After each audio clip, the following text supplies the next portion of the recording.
자, 지금 여기 이 학교를 다니실 때, 카이스트 다니실 때 김사학 교수님은 주변에서 본 범죄 사건이 있다고요?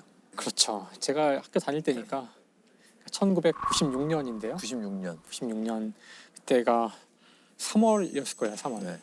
3월에 카이스트가 해킹을 당해요. 그렇죠. 근데 해킹을 당했는데 당시에 이제 카이스트와 포스텍은 지금도 그렇지만 서로 약간 라이벌 관계거든요. 과학 특성화 학교니까. 그래서 이제 서로 이제 계속 해커들끼리 항상 그 전쟁 같은 게 있었는데 작은 전투들이 이건 분명 포스텍 놈들이 한 거야. 그래가지고 이제 카이스트 이제 해킹 동아리에서 이제 포항공대에 들어가서 이제 복수를 하는 거죠. 복수를 하는 건데 좀 심하게 복수를 한 거예요. 이제 주요 파일들을 뭐 삭제도 막 하고 그래서 학사 업무가 이제 마비가 될 정도가 된 거예요. 컴퓨터 해킹을 추적하는데 국내 최고 수준의 실력을 자랑하는 과학기술대 학생들이 포항공대 전산 시스템에 침투해서 전산망을 마비시켰다가 검찰에 오늘 적발이 됐습니다. 지난달 5일 새벽 쿠스 회장인 20살 노정석 씨 등은 포항공대 7개 전산 시스템에 침투해 비밀번호 체계를 바꾼 뒤 침투 흔적을 없애기 위해 일부 전산 자료를 지워버렸습니다. 수사검사가 놀랄 만큼 완벽한 솜씨였지만 이들은 결국 한 달 만에 검거돼 노 씨 등 2명이 구속되고 2명은 불구속 입건됐습니다. 저희 때는 되게 충격적인 사건이었어요. 우리 학교 학생이 뭐 해킹했대 그래서 뭐 있을 수 있는 일이지 했는데 뭐 구속됐대 뭐 이러니까 애들이 깜짝 놀래가지고 아니 그거 하면 구속되는 거야? 막 장난친 건데 구속되는 건가? 막 이제 그랬었던. 근데 이제 물론 이제 학생들이고 뭐 그러니까 타일러 가지고 너 그 해킹 동아리 다 해체하고 당시 안 한다는 각서 쓰고 뭐 해가지고 결국은 잘 좋게 이제 끝났던 것 같아요. 시작은 이렇게 카이스트에서 범죄와 장난의 경계에 있을 것 같은 최초의 해킹 사건을 말씀드렸는데요. 지금의 해킹은 이제 좀 차원이 다르고 그렇죠. 아마 앞으로 점점점 더 심각하게 될 중요한 범죄가 될 텐데요. 2021년에 있었던 사건인데 작년이네요. 아마 아파트에 사시는 분들은 집집마다 월패드라고 있을 겁니다. 거기서 이제 누가 오면은 거기 화면이 뜨고 보고서 인터폰으로 사용하면서 문 열어둘 수도 있고 이제는 핸드폰과 연결을 해서 반려견이 혼자 있어도 확인해 볼 수도 있고 뭐 이렇게 진화를 했는데 문제는 이제 이렇게 인터넷에 연결된 집에 있는 전자장치, 컴퓨터 장치들이 해킹을 당할 경우 어떤 일이 벌어질 수 있는지를 보여주는 사건이 벌어진 거죠. 경찰청 사이버 테러 수사대는 일부 공동주택의 월패드가 해킹돼 촬영 영상이 유출된 정황을 확인하고 수사에 들어갔습니다. 월패드 카메라에 찍힌 사생활 영상을 다크웹에서 판매한 정황도 포착됐습니다. 인터넷 커뮤니티에 월패드 해킹 아파트 명단까지 떠돌면서 월패드가 설치된 아파트 주민들은 불안감을 호소하고 있습니다. 경찰은 영상 유출이나 유통 사실 등이 확인되면 정보통신망법 위반과 불법 촬영 혐의를 적용해 해커 검거에 나설 방침입니다. 월패드를 해킹해서 영상을 그 다크웹에 올렸는데 대략 한 700여 단지 전국에 걸쳐서 700여 단지가 털렸고요. 정부에서는 일단 워낙 이게 사안이 중대하기 때문에 긴급 대책을 막 발표하고 했는데 그 소프트웨어 빨리 업데이트 하십시오. 그리고 패스워드를 뭐 간단한 걸 쓰지 말고 바꾸라는 거, 그리고 카메라는 다 테이프로 붙여서 뭐 하라 그랬는데 이거 가지고는 택도 없다는 거죠. 일단은 왜냐하면 이게 문을 열 수 있거든요. 지금 현재 그 월패드에서는 현관문을 열 수 있어요. 그러니까 이건 사실 집이 다 뚫려 있는 상태라고 할 수 있고, 그다음에 이 홈 네트워크의 특성상 동에서 한 가구가 만약에 뚫렸다면 다 뚫린 거예요. 사실 원칙적으로 다 뚫려 있는 상황이고 그 집만 찍혔거나 아니면 그 집 거만 올라왔거나. 그러니까 이게 다 연동돼 있기 때문에 특히나 이번에 그 월패드 해킹에 사용된 소프트웨어는 2008년에 많이 돌아다녔던 그런 악성 코드인데 이게 뭘 의미하냐면은 일반 PC들은 끊임없이 업데이트를 하기 때문에 2008년 거 같은 거는 뭐 그렇죠. 이건 뭐 전혀 작동할 수가 없는 건데 그러니까 이 정도도 방비가 안 돼 있다는 걸 보여주는 거죠.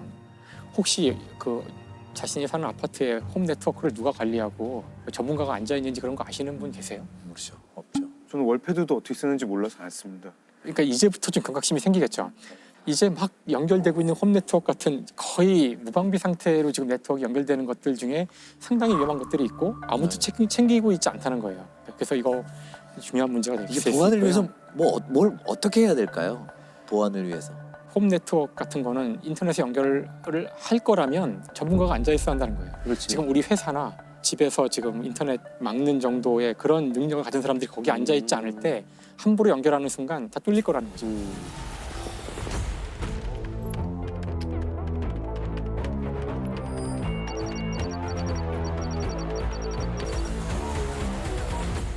사실 해킹 가운데 가장 널리 알려진 것은 이렇게 두 가지가 아마 널리 알려진 것이 있는데 이제 디도스 디도스. 공격하는 거하고 그 랜섬웨어가 랜섬웨어. 유명해요. 그래서 디도스 저기 어떤 개념이 뭔가요? 디도스. 그러니까 예를 들어서 뭐 구글 사이트를 디도스 공격한다. 그러면은 구글 사이트에 갑자기 뭐 수천만 개의 접속이 이루어지는 거죠. 갑자기 순식간에.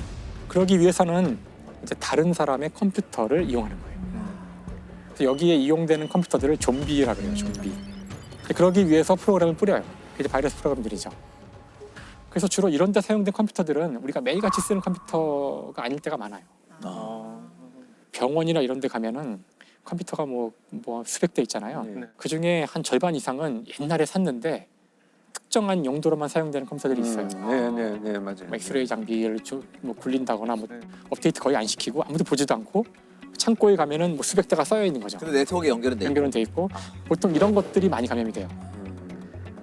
사실 그런 것들이 큰 문제를 일으킨 것 중에 하나가 이제 랜섬웨어가 이제 또 한번 랜섬웨어. 등장하는데 랜섬웨어는 랜섬 이게 몸값이에요.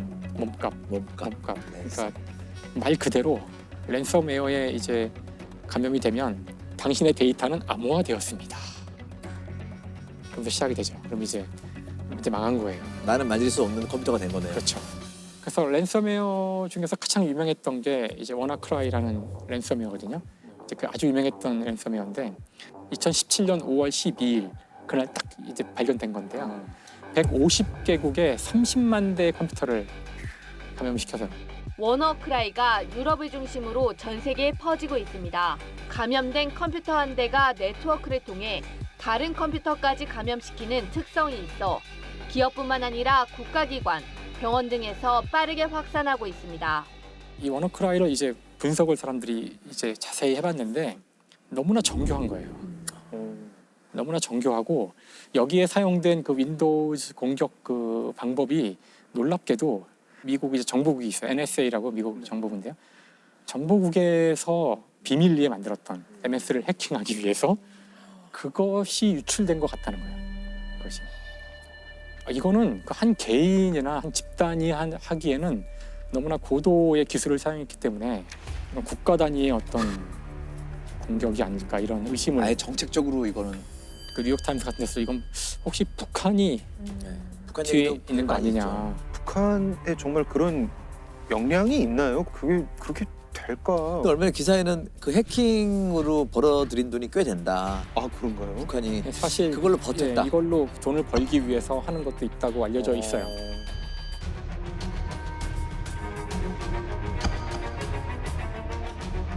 그러니까 이게 무슨 얘기를 하고 있는 거냐면은 이미 벌써 미소 냉전은 끝났지만 이제 세계는 새로운 종류의 전쟁에 돌입해 있다는 거예요. 그래서 이미 해킹은 이제 개인의 단순한 이런 것들은 웬만한 거 다 잡아낼 수 있는 상황이 왔는데 네. 국가가 나서서 하는 것이 굉장히 위험한 지경에 사실 이렇게 만들어진 어떤 슈퍼 무슨 컴퓨터 바이러스가 전 세계를 마비시킬지도 모르잖아요. 이거는 뭐 어디서 이걸 누가 준비하는지를 알 수도 없고 네. 정부도 우리가 했습니다라고 발표 안 하니까 일종의 선전포고 없는 전쟁이잖아요. 그러니까 정말 이제 정부를 믿을 수 있냐는 건데 특히 IT 문제에서는 정부라고 제가 얘기했지만 사실 미국이죠. 전 세계의 모든 IT 기업들은 다 미국에 있고 인터넷을 깐 나라가 미국이고 그렇죠. 정보화 산업을 이제 주도하고 있는데 과연 미국은 이 정보의 문제를 어떻게 다루고 있을까? 이제 그것을 보여주는 단적인 사건이 그 유명한 이제 2013년 이제 스노우든 사건이죠. 미 메릴랜드주 국가안보국 정사 깊숙한 곳에 있는 특수부대가 개인정보 수집의 근거지로 알려졌습니다. 민간 해커 등 천여 명의 정보팀이 상주하며 지난 6년간 정보 수집 프로그램 프리즘을 운영해온 것입니다. Well, I, sitting my desk, certainly had the authorities to wiretap anyone, from you or your accountant to a federal judge to even the president if I had a personal email. 그것이 이제 소위 말하는 미국의 프리즘 프로젝트예요. 프리즘 프로젝트. 프리즘 프로젝트가 있었다는 사실이 밝혀지면서 미국이 발칵 뒤집어지는데 NSA, 미국의 정보국이 이 세계에서, 여기서 중요한 건 세계예요, 세계. 그 세계에서 이제는, 움직이는 이 정보를 통째로 이제 감청하고 있었다는 거예요. 근데 이 감청하고 있는 정도가 어느 정도냐면 그 대서양 해저에 깔린 케이블이 있거든요. 인터넷, 그러니까 인터넷 결국은 이제 전선이기 때문에 뭐 태평양이건 대서양이건 지나갈 때 해저에 케이블을 깔아야 돼요. 이 해저 케이블에다가 직접 외부에서 전선을 갖다가 물리적으로 붙여가지고 거기로 지나가는 데이터를 몽땅 다 뽑아내고 있었어요. 실제로 전 세계 망이 해저로 연결돼 있다고요? 연결돼 있죠. 그렇지 않고서 어떻게 써요? 무선 통신으로 가는 거 아니니까. 그래서 통째로 그걸 붙여서 뽑아내고 있었고, 예. 그러니까 그런 일이 오바마 대통령 하에서 진행이 됐고, 그에 대해 사과 안 했고요. 여전히 이 사람은 간첩죄예요. 국가정보기밀죄고 미국 정부는 이거에 대해서 스노든이 반역자라고 생각하는 거죠. 미국 정부가 굉장히 불법적인 일을 전 세계를 상대로 벌인 거고 그걸 고발한 내부 고발자인데 이 문제에 대해서는 미국 좌우 진보 보수 할 거 없이 다 그러니까 무서운 나라. 에드워드 스노든은 반역자다 이렇게. 아니에요. 근데 2014년 그 다음 해죠. 네. 2014년에 에드워드 스노든은 공공 서비스 부문의 퓰리처상을 받아요. 공공을 위해서 이제 훌륭한 기사잖아요, 이게. 네.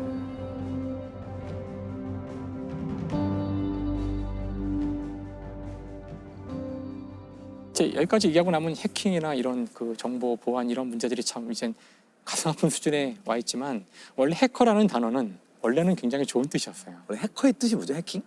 원래는 이게 1950년대 말 60년대 초에 그 MIT에 있는 학생들이 자기가 좋아서 어떤 이익을 바라지 않고 그냥 놀이로 즐기는 행동을 할 때 그거를 해킹한다고 그랬어요. 사실 이들의 생각은 원래 이제 정보가 굉장히 중요해질 것이고 우리 모두가 정보의 사회에 들어갔을 때 이 정보만큼은 어떤 특별한 단체의 독점 없이 모두가 공유하도록 하자 그런 생각을 가졌던 거예요. 그래서 다른 컴퓨터에 침투하는 것도 그 컴퓨터가 막혀 있거나 그러면 안 되고 그들은 다 공개해야 되고 소스 코드는 만들면 다 공개하고 누구나 다 공짜로 쓸 수 있게 하고 이렇게 처음에는 해킹이라는 걸 되게 좋은 뜻으로 했지만 이제 지금은 인터넷이 과연 통제 없이 어떤 이런 선의만으로 이것이 지켜질 수 있는 곳인지에 대한 의문이 지금은 생기는 거죠. 미래에 진짜로 중요한 범죄들이 여기서 벌어질 텐데 문제는 아직 많은 사람들이 이것이 무엇인지 정체도 잘 모르고 있다는 거죠. 그래서 조금 더 우리가 알아야 될 것 같고 그다음에 어떤 것들은 아마 개인의 수준에서 할 수 없는 것들이 있기 때문에 인터넷과 연결된 이 데이터를 다루는 곳에서는 보안에 그에 합당한 관심과 예산이 투입되어야지만 우리 자신의 프라이버시와 정보를 지킬 수 있다. 이 정도 얘기를 할 수 있을 것 같아요.